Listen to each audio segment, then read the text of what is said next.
Welcome to Art Talk with April. I'm April Harris. I'm the artist of Inktober, located in Birmingham, Alabama. And this podcast is going to be about all things art. We'll talk about books, invite some artists to interviews, and much, much more. Let's get started. Hi, everyone. Welcome to Art Talk with April. And today we have Brian Burks, who is a very talented artist, but he also manages events and works with the art side of Birmingham Oddities. And I mean, you're just all over the place. You do everything, I feel like. So I guess tell us where you're located at and how you got started. I'm in Birmingham. I do most of my work around Birmingham. I live just outside of Birmingham, and I've been here about 10 years. Okay. I'm losing track. It's been over 10 years. I've been doing art in Birmingham for about 10 years, though. Okay. So you're not originally from Birmingham, then? Are you from some other place in Alabama, or? Well, I was born in California, grew up in Arizona, and came out here when I was 18. Lived here for a couple of years. Or no, I'm sorry, when I was 15. And then lived here for a couple of years and came back when I was 20. And I've been here ever since. Wow. Oh my gosh. So you've been all over different kinds of places. That's pretty cool. A little bit, but mostly Arizona and Alabama. So I've spent most of my time, though. Oh, I gotcha. Okay. Well, are you self-taught, or did you go to school for art or anything like that? I did not go to school. I stopped going to school when I was 15. My son was born, and I just started working. So I worked. I always drew when I was in school, but I didn't even take on like big art projects in art class. I just drew whatever I wanted, and they left me alone. and I stopped going to school when I was 15, started working full time. Wow. A couple of jobs. And then I didn't really do any art besides just like doodling here or there, playing around with markers for a good 15 years or so, really. It was just kind of a side hobby. Yeah. And then I started really doing stuff when I was 30. That's where I really started working hard at it. And it's all self-taught. Yeah, it seems like when you go to college, you learn some really good techniques. Yeah. You learn some really good shortcuts, some really good, things to just get a lot of the trying and the trial and error out of the way. That seems like a benefit that I've seen friends of mine that have went to school, but I don't think of self-taught as bad either. I think of it as better. I feel like, because when I started doing art, I got paid to practice for like a good 5 years in a way. Like, just people were like, "Oh, I like what you do, and I'll buy it from you." And even when I wasn't feeling like it was really ready. Yeah. So I feel like I lucked out and I got paid to practice rather than having to pay someone else to practice and be told if I was doing well. Yeah. That's really interesting, because I feel the same way. I've never thought of I have a college degree, but it's in graphic design. And so, I wish I had that. Yeah. I'm actually a graphic designer full time. And so I do a lot of video editing and production and stuff. And then I'm, doing art. Of course, I've got kids, so it's a, huge struggle to do anything. But and then I've been doing like you said, markers, ink, since I was young, drawing with your ink pen, basically doodling. Yeah. So, when you say you were working with markers, were you just like with a Sharpie kind of thing, or just whatever you had available? Yeah, like colored Sharpies and stuff, just doing drawings and then actually inking them and putting a little bit of color here and there was to the biggest extent, little tattoo flash size pieces. Oh, yeah. That's really all I was doing for years. And I would just do it at work here and there. I actually made a lot of really bad music around that time, when I was working a lot. That was where I put all my creative energy and just trying to make music. Yeah. I'm not a musician though, but it was fun. When my daughter was born when I was around 30. And when my daughter was born, I had to be a lot quieter at night when I used to make a noise. So I was start painting a little bit. Just do a little painting. And it just turned into this. Oh, wow. I do now. And see, so would you say that you've always kind of drawn like you do now, like your kind of your style and the way that you work? You've kind of always done it that way? Sometimes I'll do a sketch. Yeah, like my art definitely doesn't look like it used to. Like it's come a long way, but when I do if I'm tired and I just do a sketch for something, I look at them like, this doesn't look any different than when I was like 12. Like it's really just the same level of sketch, the same like lines. It's funny. I just know what to do with them now after. Sure. Well, I mean, I feel like the first time that I came across your work was in Montevallo, and you had a booth at their little, I don't know, is this a show at the park there? Yeah, it's like a Montevallo Art Fest or Art Walk or something. Yeah. And it's a cool event. I hadn't seen your work before, and I don't know where you were. Like you weren't at your booth, or you were behind your booth, or walked away for a minute or something. And I and my husband walked up to the booth, and we were like, "Oh my gosh, this is so awesome!" And we were so excited about it. But you weren't around, so we didn't really get to talk to you. I don't know why you weren't there, or we didn't. Yeah, usually I don't leave my booth usually.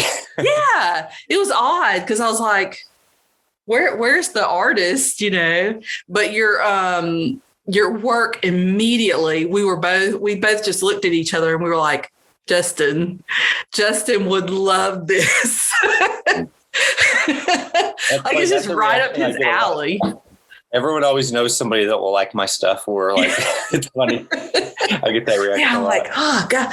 But I mean, my husband loved it too. He was like, oh, this is awesome. I wish I could get this or that, because you have a lot of sort of pop culture references and like music, references and things like that. And so I think it really, connects with people on that other level.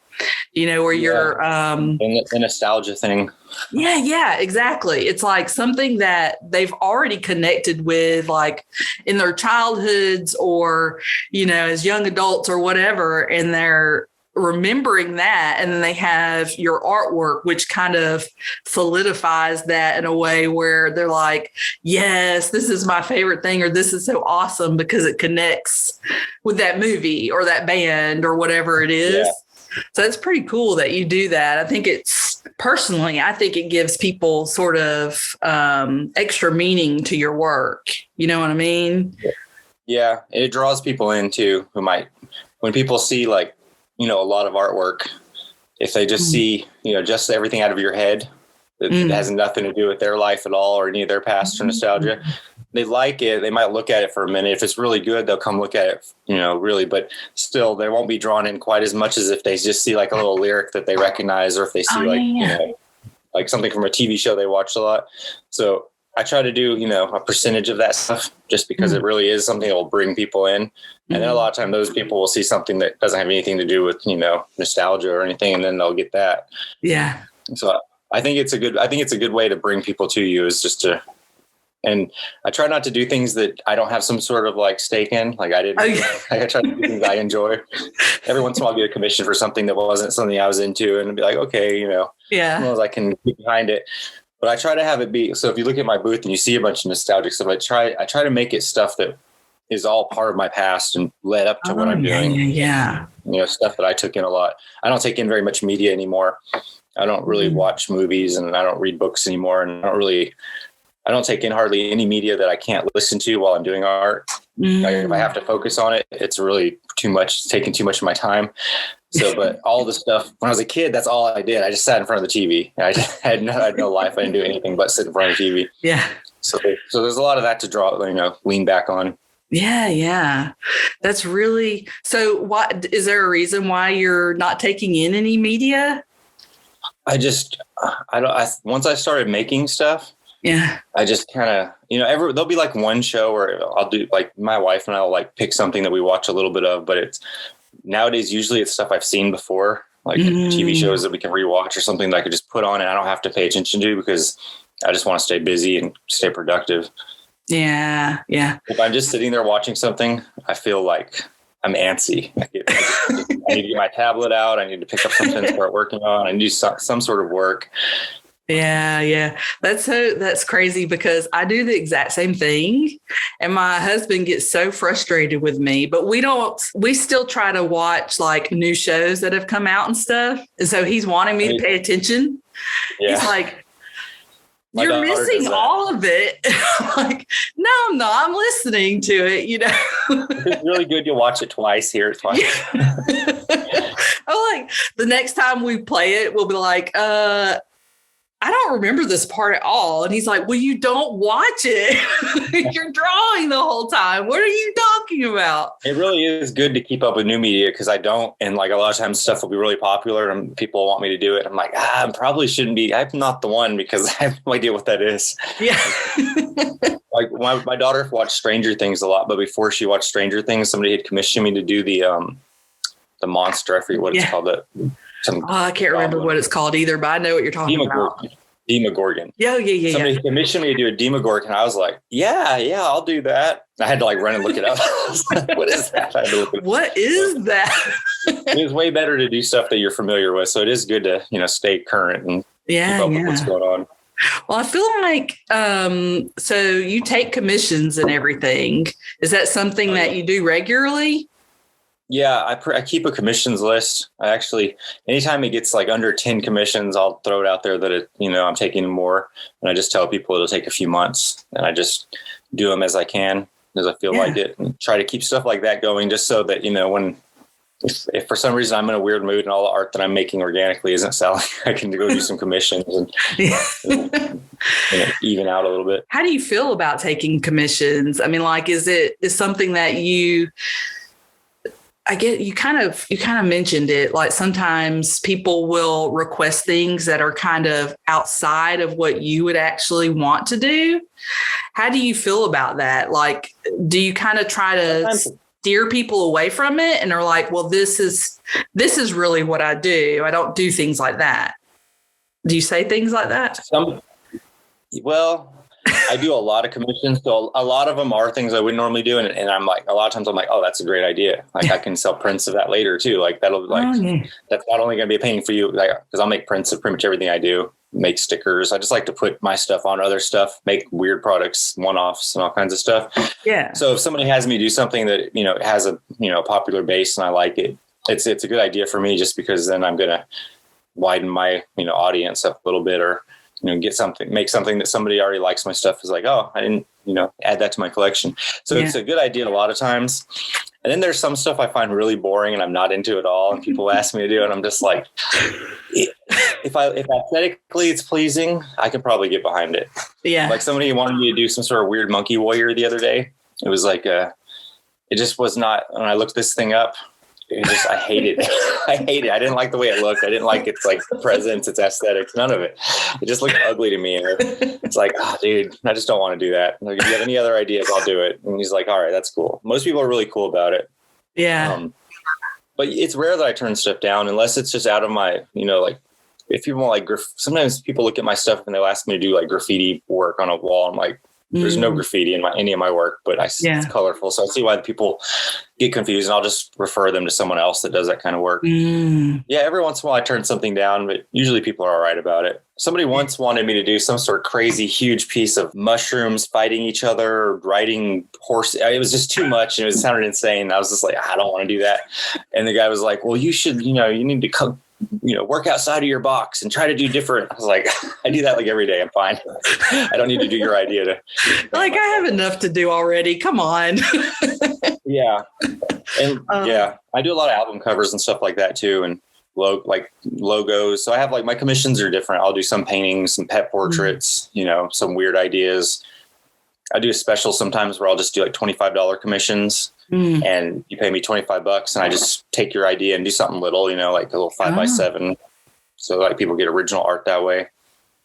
When I first started doing this though, the first couple commissions, that was very stressful. I'm used to it now, but yeah, when people don't like commissions, I get it. Cause the first couple, they were hard. Yeah. I think someone commissioned me to do like flowers. Yeah. And instead of doing like a nice, simple flower scene, I did a really intricate scene, like halfway through the painting, I realized I was doing like a $500 painting that they wanted to spend like, $100. And I was just working way too hard. And I was like, okay, this is how you do commissions. You figure, you don't just jump into some crazy project without thinking about it. You budget it, make sure you do what, you can do it in a timely manner and all that stuff.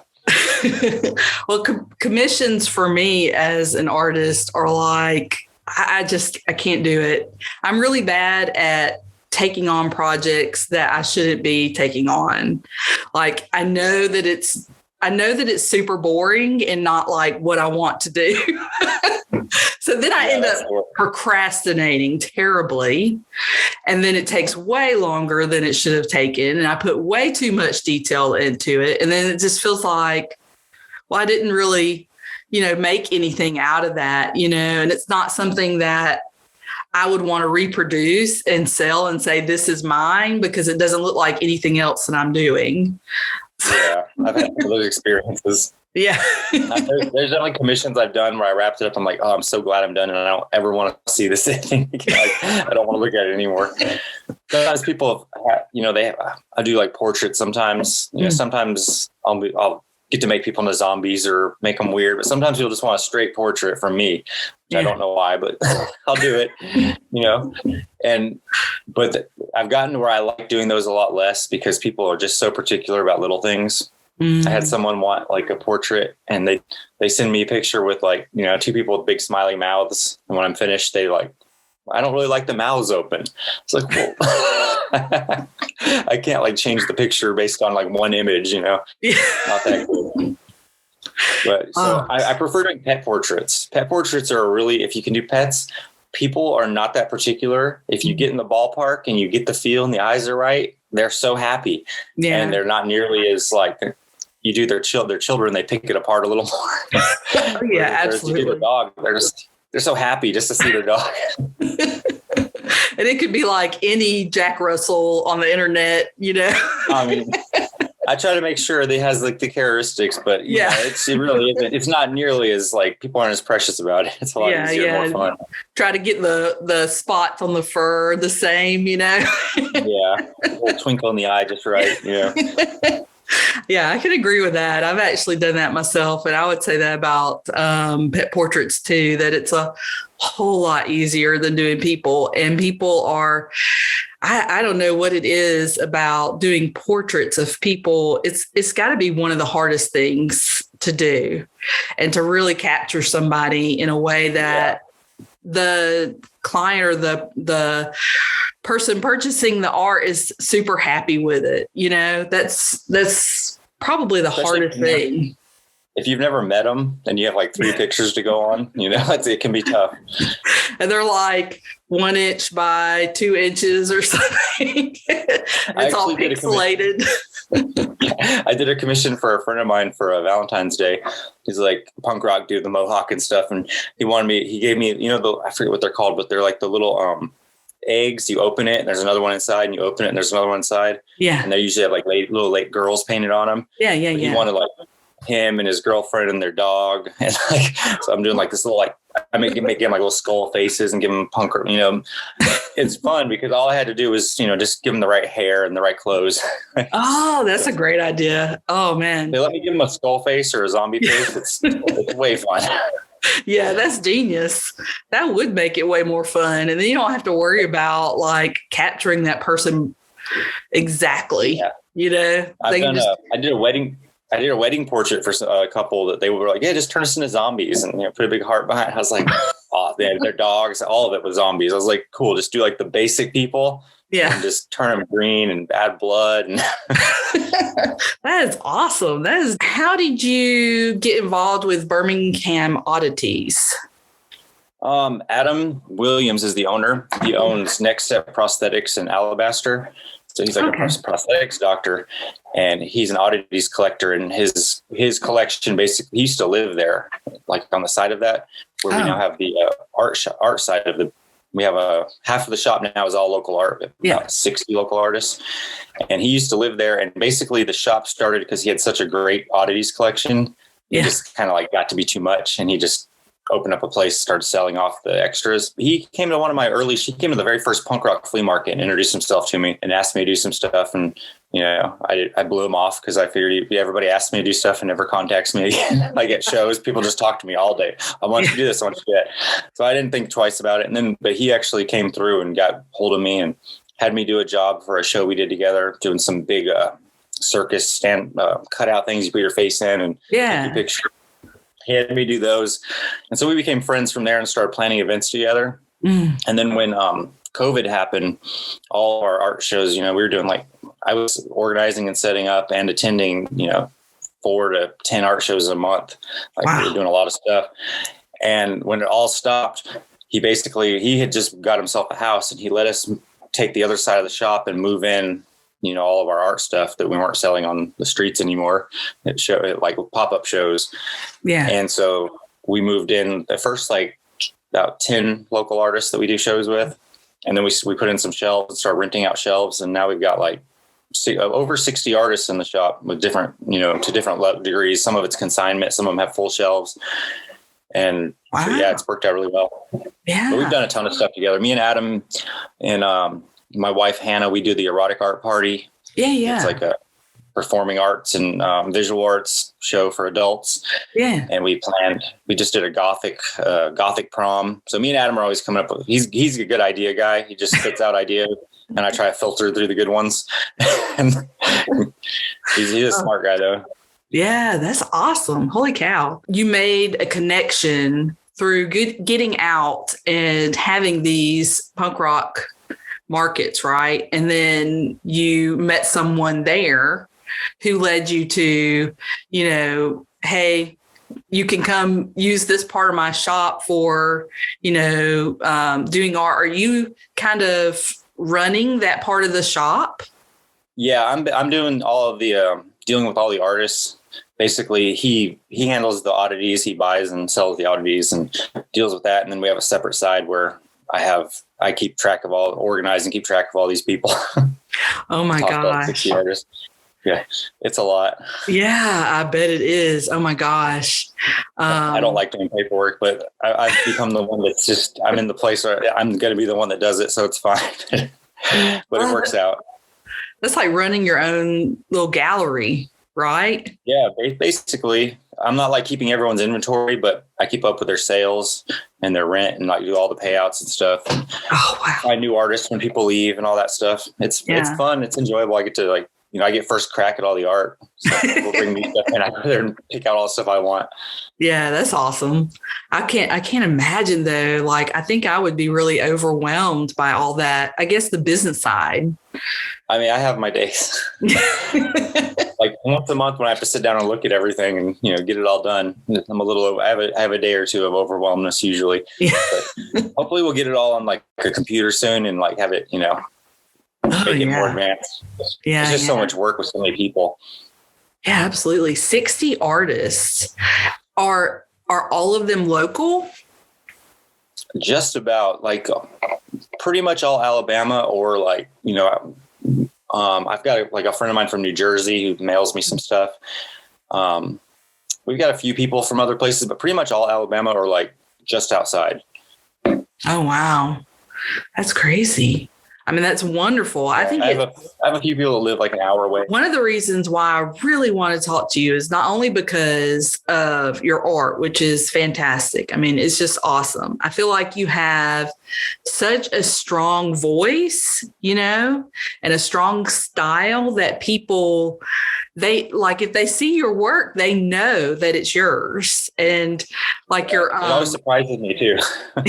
Well, I mean, I just know I jump around from so much. I don't stick with anything. I mean, I do, but I've got my I do all kinds of art. Mm. So when people recognize even the stuff that's different, I'm always oh, wow, amazed.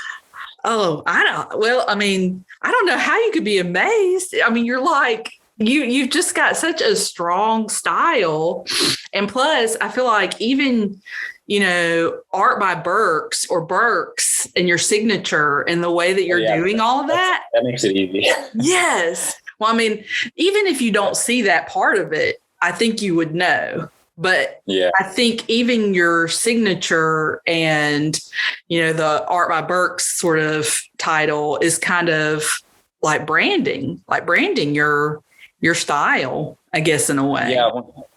When I first started doing this, one of the things I don't like on a lot of other artists, but anybody who I offend, I'm sorry. One of the things I don't like on art is when people sign their name and it doesn't fit the piece. It just like feels like their signature is separate. Like it's a thing that they tacked on at the end. And I like, when I was a kid and I would read comic books, like Todd McFarlane he would make like a little banner that was just shredded. And it felt part of the picture. And he'd put his name on like a little mini banner in the corner and make it like a piece of the art. And I thought that's how you do your signature. You make it, a piece of the art. And so like I've always tried to like incorporate my name into the art, or like stick in a skull's eyeball or do something weird with it, like put it into the kind of make it fit the actual piece.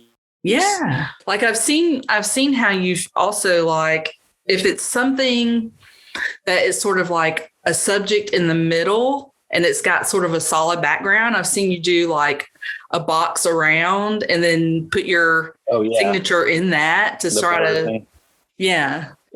When you paint on like just canvases, a lot of times people, especially my stuff, it's not like high dollar art. I try to like make a lot of art for everybody. People just hang it straight on the wall on a canvas, on a nail. And so, and I have like my friend that owns the Oddity shop. He loves to frame stuff. He'll spend more money on framing things than he does the art. And I don't like that. I hate it. When I see my art in a fancy frame that it didn't come in, I'm like, that's taken away from it. Like, so a lot of times I put that border on there so people don't feel inclined to frame it. Like it's done. Good. Just put it on the wall. It'll be fine. Because I feel like that kind of awesome. I like to paint the sides and make it done so it doesn't need to be put in a frame with some matting or something ruining it. I just kind of evolved that. I don't know that I just came up with it or evolved, and I just realized that's why I'm doing it.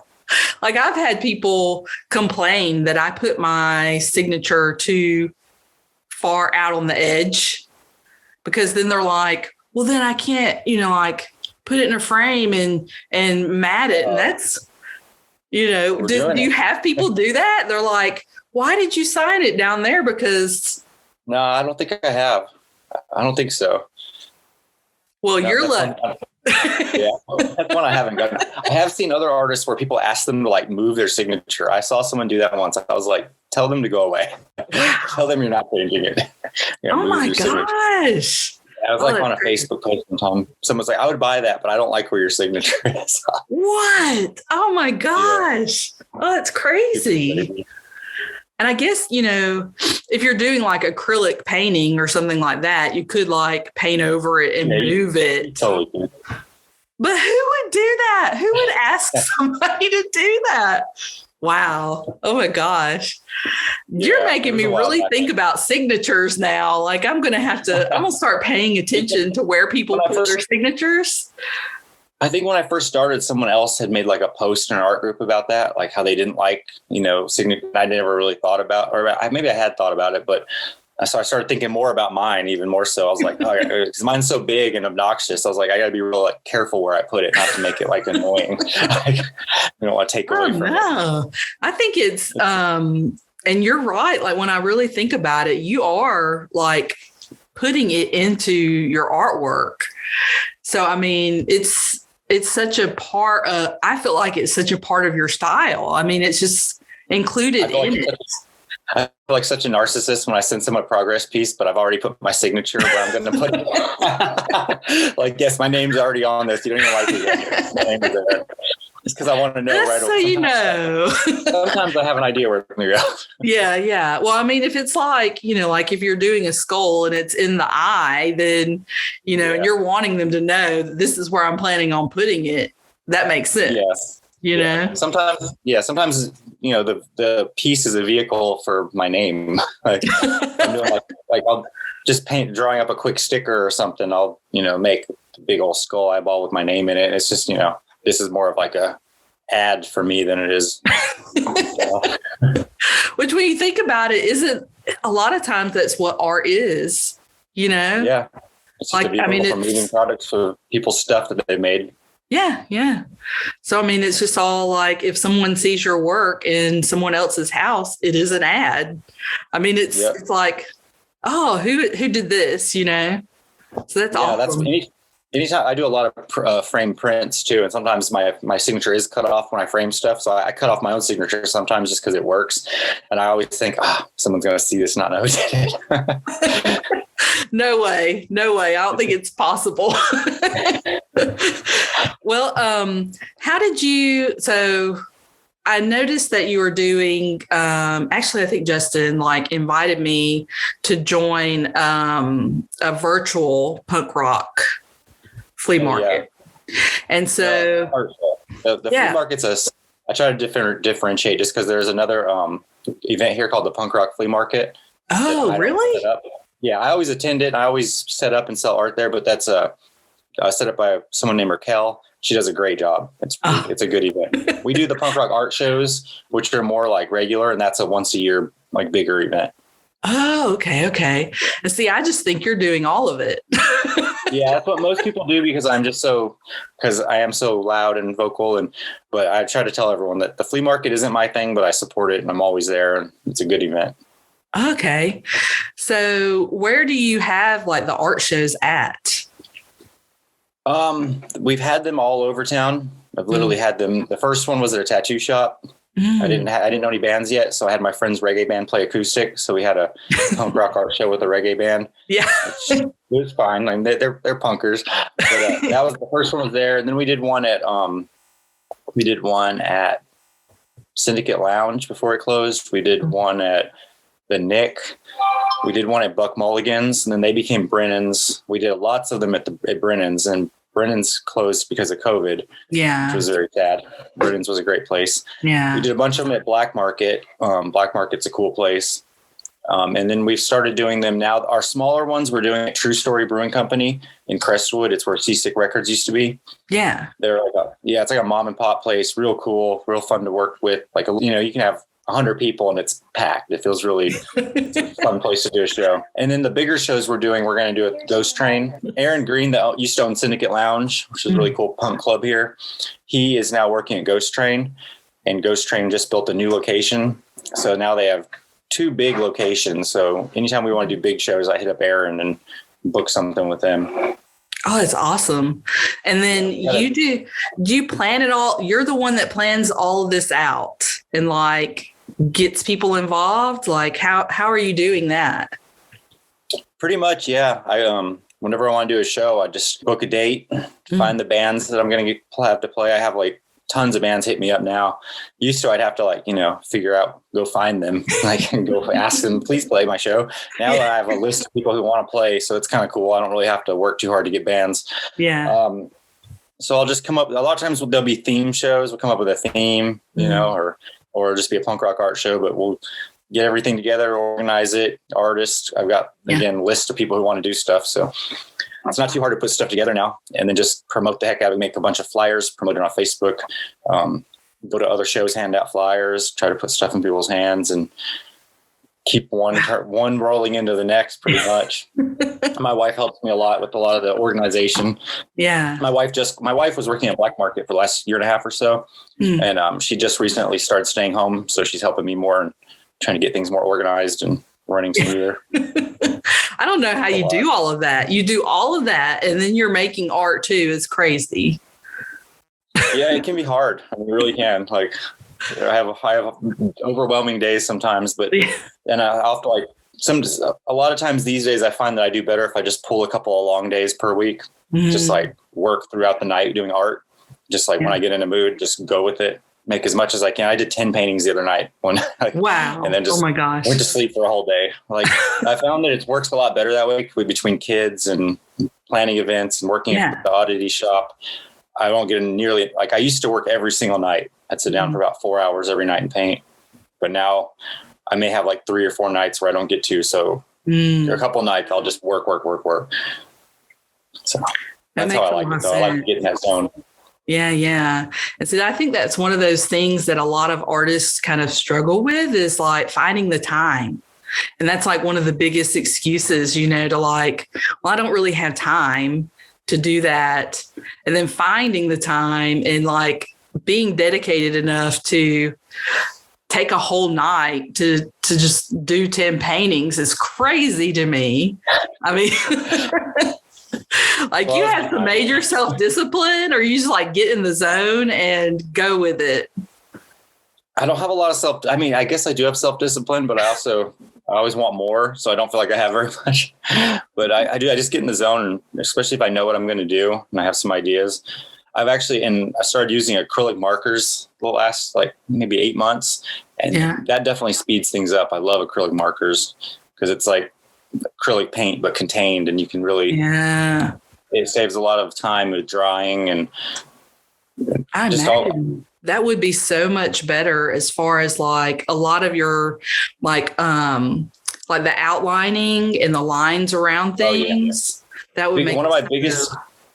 Yeah, one of my biggest issues for years doing art was, trying to get better lines with tiny little brushes. I'm buying these itty bitty little tiny brushes and trying to get really solid lines, and it's just so much work. And markers kind of suck. They were all like oil based or like alcohol based. Now that they've got these really good acrylic markers coming out, I think it's only been like the last year that I've discovered how good that you can get some really good ones. Like, it's really, really sped up things and made my lines better, and still using the same kind of paint so you can, get the same results, the same blending and all that. So I'm a huge fan of those. Yeah. What brand is it, if you don't mind me asking? My favorite for like black right now is Posca, Posca. Yeah, they've got just amazing outliners, big fat ones. There's a lot of cool options. I think Azteca, I think, makes some decent ones. Oh. But yeah, Amazon just has a ton of really good brands, and you check the reviews and they're usually pretty accurate. But I've become a huge fan of just different kinds of, paint markers and like sponge mops, like where you can fill in big spaces with these bottles. They have like a sponge on them in a bottle. It's acrylic ink, so it lays down like the paint. I love that stuff. It's really cool. Especially for sign making, if you have to make like big signs and stuff. It's really, really nice. So, like, what would you say? Do you make like a certain size, or you just go with whatever you feel like, or do you? I mean, have you done a mural at all around town? Yeah. Yeah. If you at I always say it wrong, Tropicalio, the Puerto Rican restaurant. Yeah. It's over by Sanctum Comics and Tattoo. If you go back there, they've got a bunch of really cool murals, and one of them I did back there a couple of years ago. It's a decent sized one, and I've done a bunch of windows. Like I did Black Market's window, their window painting right now I did, and across from them in 5 Points at Gallery Smoke, I did their windows. When Brennan's was open, I did like a big Phoenix on their window. Oh wow! So I haven't done anything huge, but I've done some like decent sized wall pieces. Yeah. Do you kind of stay? Do you kind of stay in like a certain canvas size when you're doing that work? When I do commissions, I pretty much will offer people like 8 by 10, 11 by 14, 16 by 20. If they want bigger than that, go higher. But that's like the 3 I usually throw out there because it's the easiest to get. And, price. But as far as just painting things, I paint on everything. I paint on old CDs. I paint on records. I paint on clothes. I paint on, shoes, and just I just have piles of things that I'm ready to paint on. Anything people give me, I look at it, I'm like, can I paint something on that? Yeah, I wanted to say that I saw that you were painting, like you were painting on like just some little, I don't know what you would call them, like figures or whatever, and doing all kinds of stuff. I've been doing a lot of cherubs, like the little thrift store cherubs you can get. I've been making them into Gigi Allen, like the big gross punk rocker. Like I've been turning them into like getting them green hair and tattoos and stuff. People like those, and that's so fun. Yeah, I enjoy doing those. And you can get them, thrift stores, different shapes and doing different things, and it's fun I like going to thrift stores and finding weird stuff to modify. Yeah. That's I feel like that all like, one of the things that I feel like a lot of artists struggle with, particularly younger artists, is like their style and kind of what they want to do and what they want to paint and the subject matters and stuff. But it's like you're sort of bringing in all these different things that really kind of cohesively go together. And you may not even be intentionally trying to do that. But your style is so strong that you could probably just paint on just about anything and it would all go together. Like if you stayed with those themes, like punk rock and skulls or zombies or whatever, I painted a TV a couple months ago. I painted like Mickey and Mallory from Natural Born Killers, but like with skull faces just on a TV. It says "Kill Your TV" because that was part of the movie. And like that came out really cool. The painting on the TV. I did a record player, like one of those little Victrola, like portable record players. Painted on the record player. Like anything that has a flat surface, I'm like, that could be better with a painting. I painted my deep freezer in there. I painted a big steer skull on it. That's where we keep our beef. That's awesome. Yeah, I'd like to. That would be something I'd really enjoy doing. If people just like have me come paint like some of their appliances, like big, like because it's something I could do in a few hours. It's not a huge mural, but I like painting on bigger pieces like that. Yeah, just big white canvases. And like okay, so your shows are at breweries, and you know how a lot of people will take like the deep freezers and put like kegs in them and then add like the spouts and stuff. You could totally be like, that could be a thing. Yeah. Especially like right now with all the breweries and everything popping up everywhere and people being really into home brewing and stuff like that. Yeah, that's a good idea. That would be awesome. That would be like a really nice paycheck, I would think. Something big like that, Yeah, find the right person. Yeah, we've actually got a deep freezer. I might have to see if my husband would be up for that. Yeah, that's awesome. Let me know if you don't want to pay. Let me know. No, that's not me. Like I've gotten to where I'm probably doing stuff too small, but I do small stuff. I do too, though. I mean, I love I paint like tiny little. I'm about to finish. I've been doing a project this year where I pick an album for every month and I do a piece based on every song on that album, which seems like a great idea, except that I like punk rock. So some of the albums have like 25 songs. So that's a lot. So it's like I just take on crazy projects.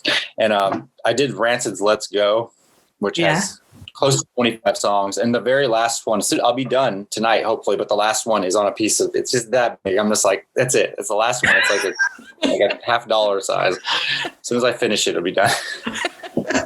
Oh my gosh, that's crazy. But that's a good idea too. Like really inspired by music myself. And so that's a cool idea that you would, like take an album that you really like and then create art based on all of the songs. That's awesome. That's what I was I was like, well, by the end of the year, I'll just have so many different things, like especially in print. Like, when you go through my prints, there'll be, a lot more variety. But I'll tell you, it's one of those projects that not everyone's looking for. So it's not, you're doing like you sell like 2 of them right away. And then the other like 10 or 15, they're just sitting there for a while. So it's been a lot of fun, but it's not the most like quickly lucrative thing. Yeah.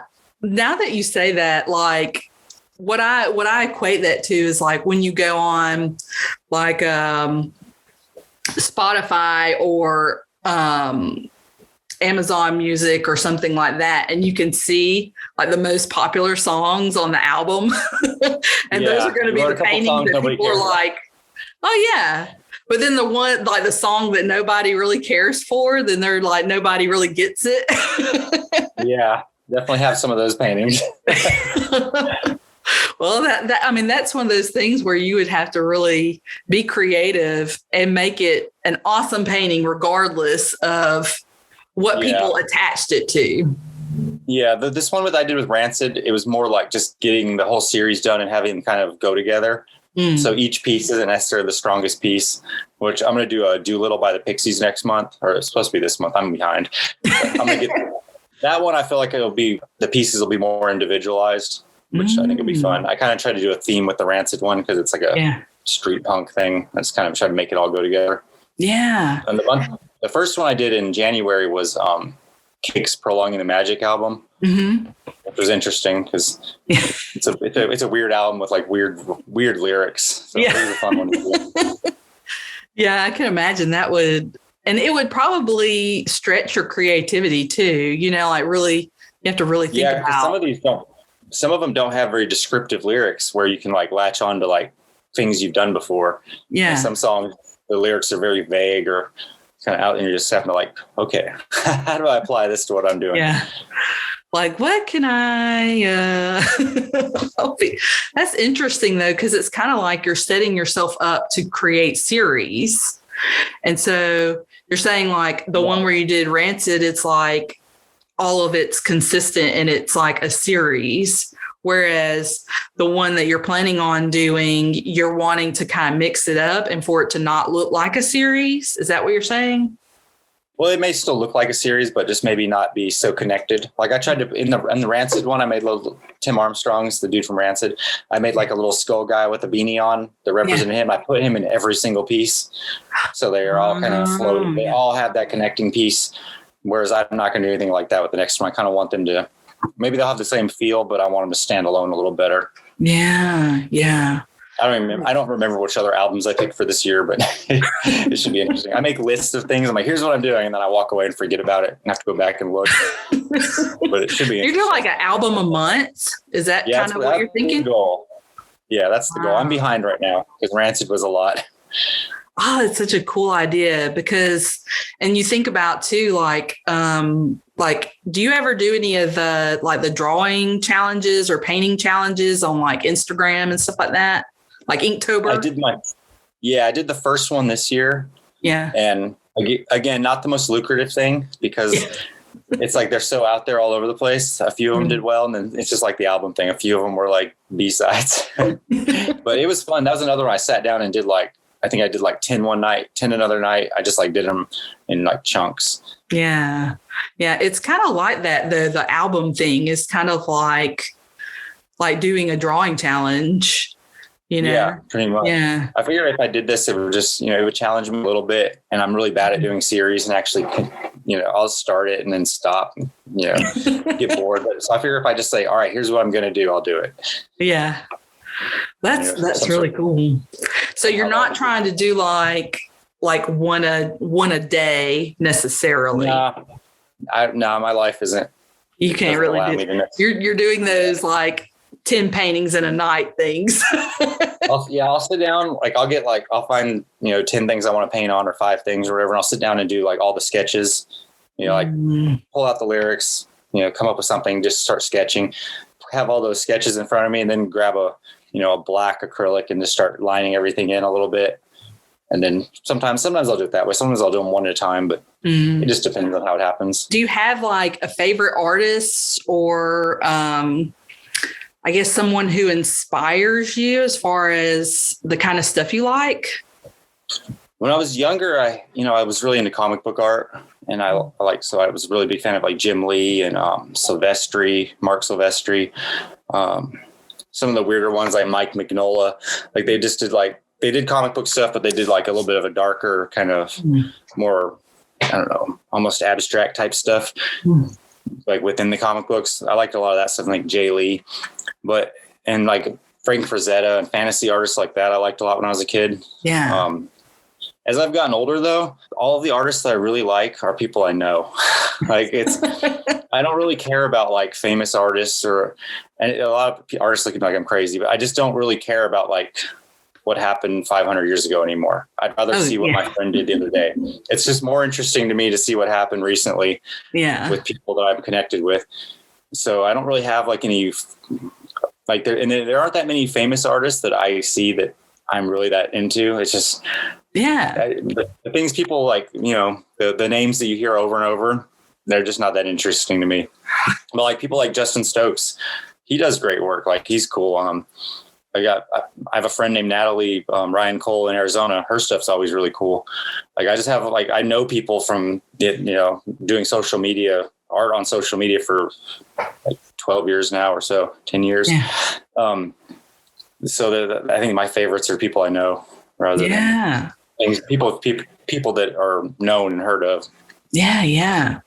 That's really cool. And I found that too, that, a lot of the artists that I like are actually people that I know. And it's hard, especially if you're if your artwork it's really very modern and, like when you think about it, like all art that's ever been made in the world, that it's really kind of a more modern style and more modern subject matter.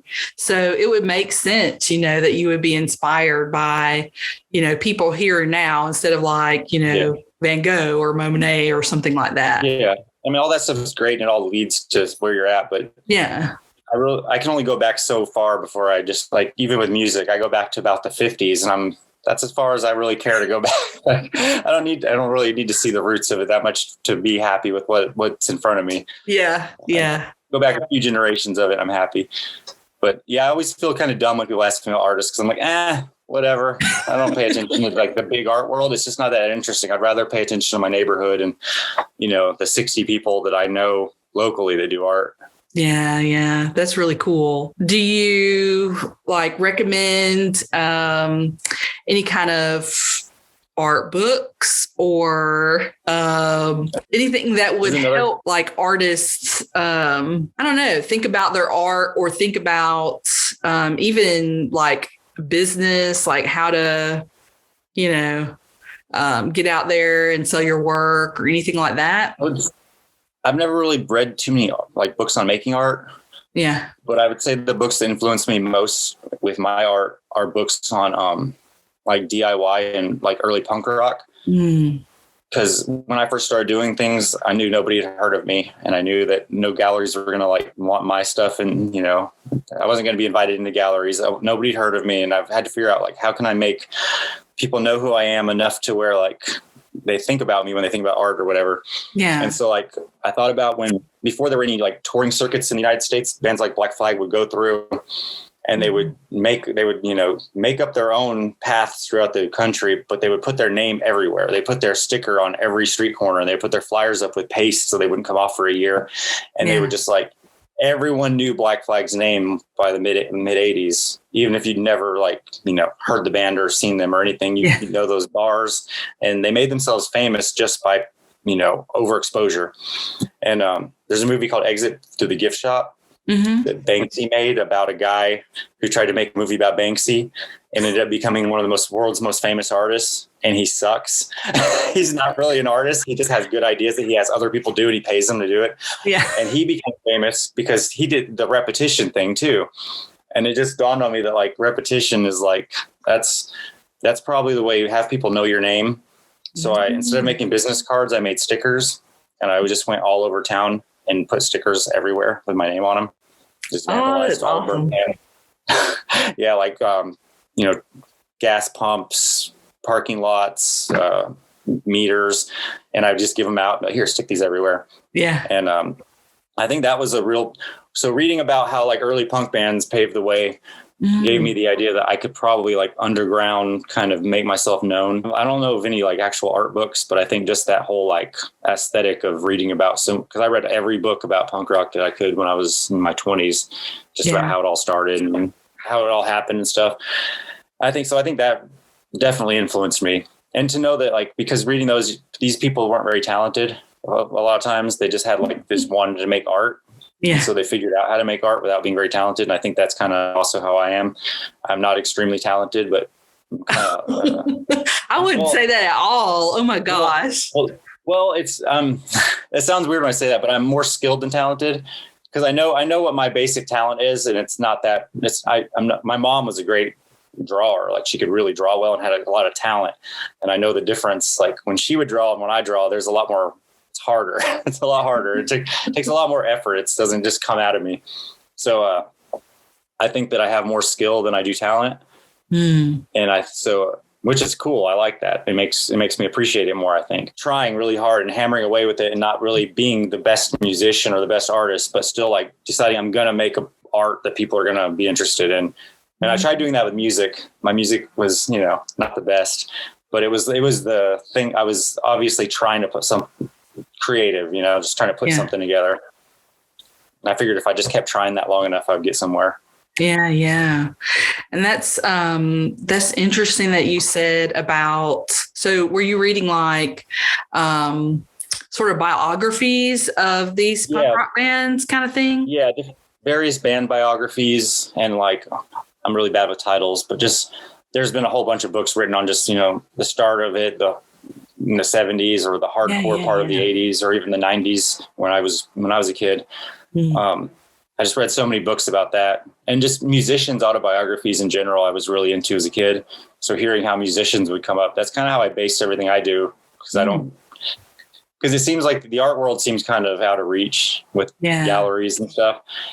And like, just like rock stars seem out of reach, but there's like a whole layer of musicians who aren't rock stars who managed to make it. So I figured if I just did the art thing that way, it'd work out.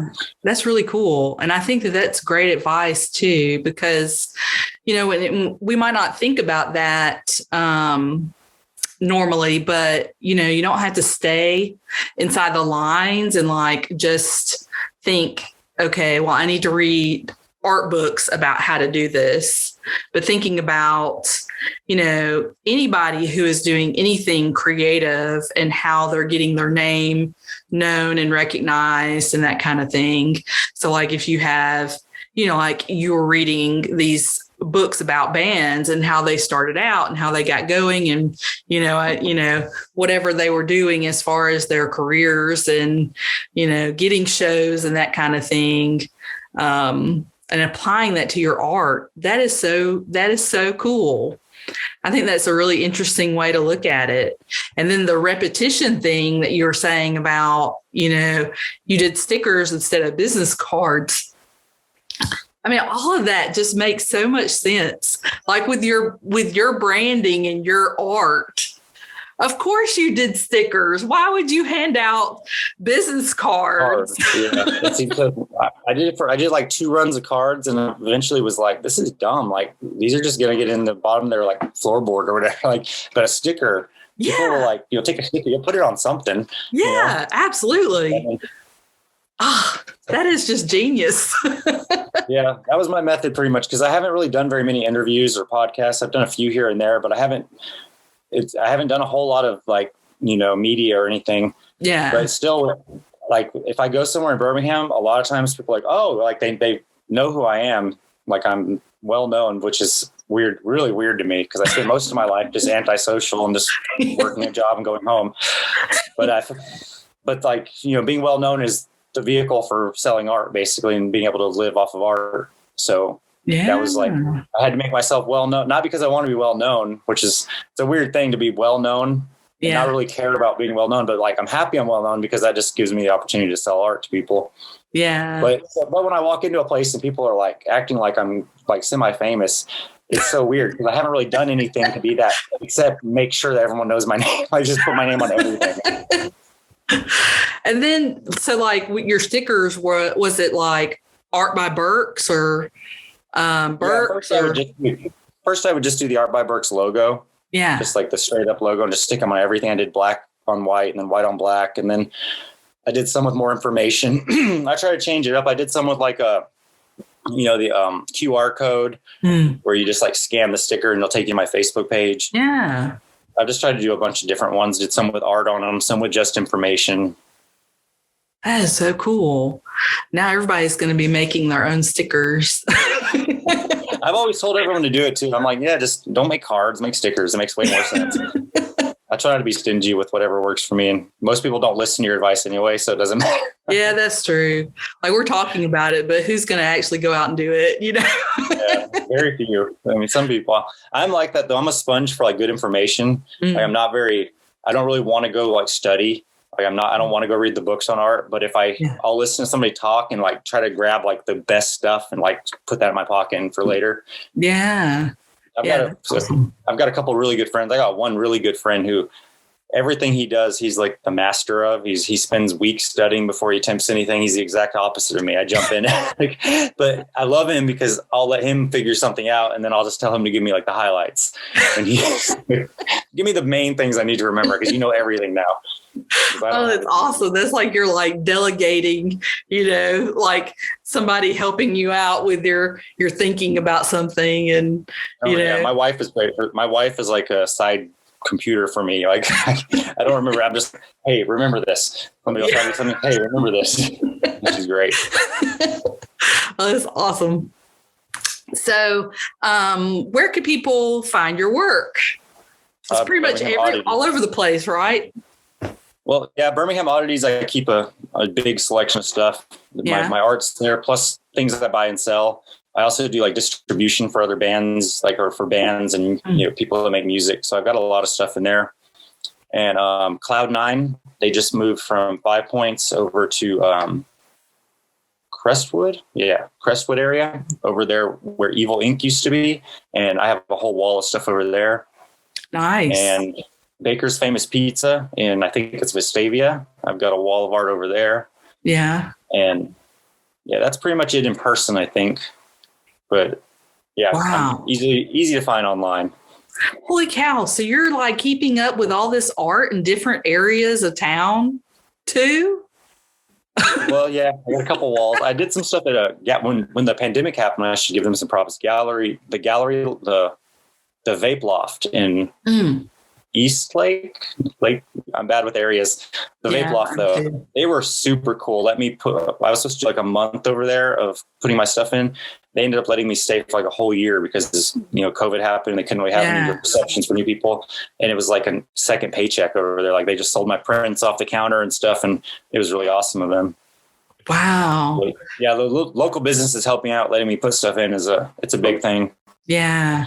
Do they like just call you up and be like, we need more stuff or, Yeah, usually. Yeah. Someone will send me a picture of a wall with stuff taken off usually. Oh, okay. Wow. That's great. I do have a website and my wife Hannah just updated it. So it's artbyburks.com. I had it and I didn't change it for about 2 years, but I think it just got updated. So there should be some new stuff on there. But mostly I'm on, Facebook and Instagram. Yeah. I think a lot of artists do that. They have those things, but they don't necessarily keep up with it, and it's like a whole nother. Most people don't spend a lot of time on websites these days either. So yeah, that's true. Spending a lot of time on your website, it's good to have there for when people do want to find you. But if I spent as much time updating my website as it would need to be current, I don't think it would necessarily be worth it. Yeah. Right now, it just seems like people stay on social media so much. It makes more sense to like focus on there. Yeah. Yeah. I think one of the things that I've actually heard was, and I mean, this is like, these are artists that are like completely not in your genre at all. They're more like pattern designers and feminine kind of stuff. And so they, a lot of those artists have moved away from social media and are trying to establish their websites. Have you seen people doing that? I haven't, but I see why it would make sense. A lot of people don't like social media anymore, and it's kind of, it can be a mess I tend to do really well on there and just like, I'm good at, I'm good at bringing new people in, and old people that don't like me just seem to go away. So like, you have like a 5,000 limit on Facebook, and like every few days, a few people go away and a few more come. It's weird. It's just like I have a turnover a little bit. But it's just, so far, that's been the easiest way for me to get in front of people. Yeah. It's just like consistent, because I also don't create, a lot of artists are really good about creating product and having, like I have this print that I do these ways, and I'm much more, I'll go in there and print 30 things and be like, here's what I've got. I printed a bunch of stuff I hadn't printed in a year because I felt like it and I wanted to. Yeah. So I have a hard time being consistent. Mm-hmm. So it's a lot harder for me to do like just a website. Whereas if I'm on social media, I can be like, here's everything I've got today. And people can just message me, tell me what they want. You say it's going to cost this much for this print or something like that. Yeah, pretty much. Yeah. Instead of doing like e-commerce, I pretty much do everything just, I guess e-commerce manually. Yeah. Yeah. But that's keeps you talking to people. Yeah, I feel like if I'm messaging back and forth with people, it's a better relationship with me than just going on a website and ordering a print. It's more interesting, I would imagine. Yeah. So you're like really making contacts with talking with people. And it's almost like, being at a booth and talking to someone, but you're online. I mean, obviously, but you're able to have that back and forth communication. It sort of establishes a relationship. Like they're almost like you're their friend, Oh yeah. I mean, I talk to people all over the world, that buy art from me regularly, maybe like 2-3 times a year, they'll buy stuff from me. But, after you do that for a couple of years, these people. And I don't even know. I know so many people now. I can't even like wrap my mind around how many people that I actually have relationships with. Like it's weird. It's lot. And so like you were talking about going places and people recognizing you, but you're not the kind of person who really wants to be necessarily recognized. So you're like, how do you deal with that? I'm not like, it's not one of those things that makes me feel, I'm not like, it doesn't make me uncomfortable, like in a bad way. Like some people just really don't like it. Yeah. It's almost amusing to me. It's just because I was somebody who for, a good 15 years just worked, went home, went to shows, didn't really talk to people, had my few friends, but I didn't socialize a ton. Yeah. And so now everywhere I go, people automatically know who I am. It's just kind of amusing. It's just funny to me. It's like, I just look at them and go, hey, all that shit I did worked. I can't believe it worked. It's crazy. Rather than be like, oh, everybody knows me. Like I try not to ever like, get a head about or anything. It's just amusing that these people know me. It's so weird. Have you had any weird interactions with people? Oh, I've had so many. You're like, let me think. Yeah, I don't even know where to start. Like, you don't need to call anybody out or anything. Oh, yeah, I don't even know where to start. There's so many weird interactions online, in person. Wow. That's so fun. Well, thank you so much for coming on and talking to me. Yeah. And I know that so many people are be interested in hearing about, all the things that you're doing and everything that you're involved in. And I have to say, I feel like the art community in Birmingham owes a lot to you, honestly, because I feel like you've really helped a lot of other artists, and that's fantastic. That's just wonderful. That's one of those things, like being recognized. It's cool, but it's also weird when people tell me stuff like that, because I'm like, I don't want to take a bunch of credit. I don't want to be like, yeah, I work hard and you guys get to do stuff for it. But I try to do stuff so other people have as much opportunity as I do. And it's nice that people notice, Yeah. I mean, it's just fantastic because, you think about so many artists can be kind of competitive with each other and then not want to like help out or support or, even mention another artist, Oh yeah. It's like, that's in all of us, I think. Yeah. I feel like there's times where I see other people succeed and a little piece of me is like, why didn't I get that? And then I immediately like come back, go, no, like that wasn't for you. That was for them. Like you get yours over here. Like you get plenty, like more than enough. Like, so, I think it's in all of us to be that way. And you just gotta like try to be a little more evolved, I guess. And try to reel it in and like stay in your own path, I guess. And, Yeah. I had a boss one time. Well, I used to be a cook for years, and I had a boss one time. I was in his office, like complaining, like, oh, this guy makes this much and I do this much work. And he's just looking at me like, you don't need to worry about what he makes. You need to worry about what you make and what you do. And you need to stop looking around so much. And that really sunk in and stayed with me. Yeah.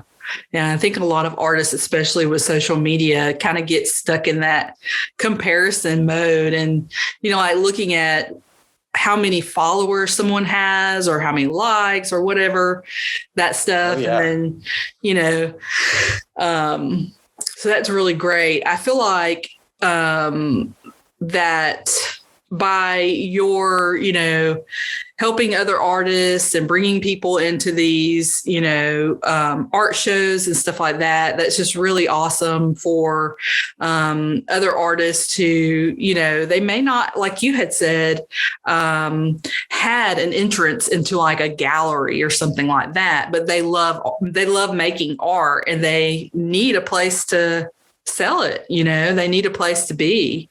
And so I feel like you're giving people that. I know it's a lot of work to plan all those things.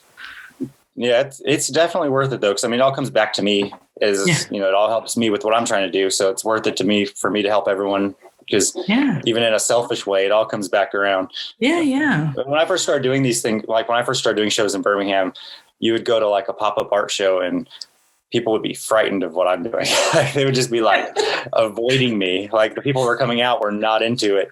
So to see that change over the years and see like, lots of artists who do weird stuff, finding a place and be comfortable. It's a cool thing. Yes, that is a great point because I feel like, and I felt like that myself, especially like in Alabama, you're just going to see a lot of the same stuff over and over and over again. And then if you come into a show that, I mean, you may have paid thousands to have a booth at, and yours is so different. Your stuff is so different from everyone else's, but not necessarily in a good way because that's not really your audience, Yeah. It's like you got to find your audience. That's a big one. You have to find them and then bring them to you as much as possible. Yeah. And kind of reach out to them in ways that speak to them, like the stickers, Yeah. Like your tribe, your people, they're into stickers, I mean, that's just at the Oddities shop. I tell all the artists make stickers because we have people come in and they'll go shelf to shelf to shelf just buying stickers, and they come up and they have like all these stickers in their hand, and they're buying art from 25 local artists. They're putting a couple bucks in 25 different people's pockets, like just with one sticker like one big sticker purchase. It's crazy to me. Wow. I love seeing that happen when like that many people get supported by one person, one shot at the Birmingham Oddities shop. Oh, that's fantastic. That is so awesome. Yeah, I like that. And it makes art really accessible too, Yeah. Like it's not like a $500 painting or something like that. It's something that, just anybody can kind of get involved with and, support other people and that kind of thing. And not have to have like a ton of money, to collect. Come in the shop, spend $20 and support local art. It's a nice thing. Sure. Yeah, that's awesome. If people go on my Facebook page, Art by Burks, and just check out my events, that's where I post everything I do. Like I'll have punk rock art shows, metal. We have a metal night. We have a punk rock night every first Friday. Metal night is second Saturdays. We have punk rock art shows every month. Lots of stuff. I mean, putting on a 90s rave. We have like a 90s show. So if you check out my events, there's usually like 6-7 events coming up. Nice. Under that. Yeah, thanks for sharing that. Well, thank you so much, Brian. Thank you for listening to Art Talk with April. I hope you enjoyed the show. Please subscribe.